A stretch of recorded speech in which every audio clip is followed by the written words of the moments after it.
ছোট্ট ছোট্ট জিনিসের মধ্যেই খুঁজে নিতে হয় ভালোবাসা, খুঁজে নিতে হয় ভালোভাবে বেঁচে থাকার রসদ। এরই নাম তো জীবন।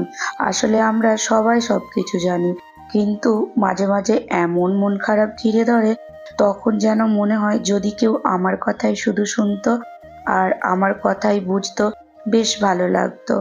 এই যে হয় না, সবকিছু বোঝার পরেও সবকিছু ফ্যাকাশে লাগে, ঠিক সেই রকমই। তবে আমার মন খারাপ আমার মা বেশিক্ষণ থাকতে দেয় না।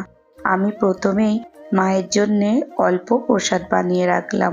মাকে আজ নতুন শাড়ি পরানো হবে, তাই আমার কিছু বান্ধবীরাও এসে পড়লো আমাকে সাহায্য করার জন্য।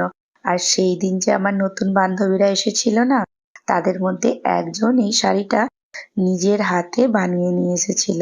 সেই দিন আর পরানোর সময় হয়ে ওঠেনি, তাই আজ শাড়িটা মাকে পরানো হবে। তবে যেই না আমার বান্ধবীদের চরণ দুখানি পড়লো আমাদের বাড়িতে, অমনি আমার মন খারাপ কোথায় যেন সরে গেল। আর জানো তো, আমরা মাকে সাজানোর সময় খুব আনন্দ করি। সময় যে অনেকটাই লাগে, তা লাগুক গে, এই বাহানাতে আমরা বান্ধবীরা অনেকটা সময় একসাথে থাকতে পারি। কারো আর সংসারের চিন্তাও সাতায় না। আগে শুধু আমার মাকে সাজানোর নেশা আমার ছিল, ধীরে ধীরে এই ভালো লাগা আর আনন্দ আমার বান্ধবীদের মধ্যেও এসে গেছে। এত ভালোবেসে মাকে সাজানো হয়, মনে হয় যেন মায়ের বিগ্রহকে না, মা স্বয়ং বসে আছে আর আমরা সব মেয়েরা তাকে সেবা করছি। কেউ আলতা পরাচ্ছি, কেউ বা আবার চুলে ভালো করে তেল মাখিয়ে চুল বেঁধে দিচ্ছি, আবার কেউ গয়না পরাচ্ছি, আবার কেউ মায়ের শাড়ি জিনিস সুন্দর করে গুছিয়ে রাখছি।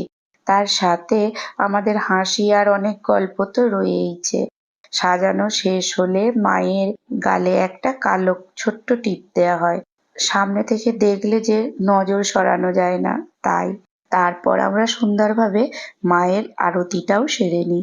আচ্ছা বলো তো, মাকে আজ কেমন লাগছে? এইবারে মাকে সেবা দেয়া হয়ে যেতে আমরা উঠানে বসে একসাথে অনেক মজা করতে করতে নাস্তা খাওয়া আর চা খাওয়া চলছে। আর আমাদের গল্প সেটা তো শেষ হবারই নয়, যদিও প্রতি শুক্রবার আমাদের দেখা হয় মায়ের মন্দিরে, তবুও এটাই তো জীবন, হাসি আনন্দ আর খুশিতে কাটিয়ে দেয়াটাই ভালো। যদি বসে বসে ভাবতে থাকি কি পেলাম আর কি পেলাম না, তাহলে জীবনটা কিন্তু বড্ড কঠিন হয়ে উঠবে। তার থেকে বাবা থাক, বেশ আছি। আর তোমরাও ভালো থেকো আর অনেক আনন্দের সাথে থেকো।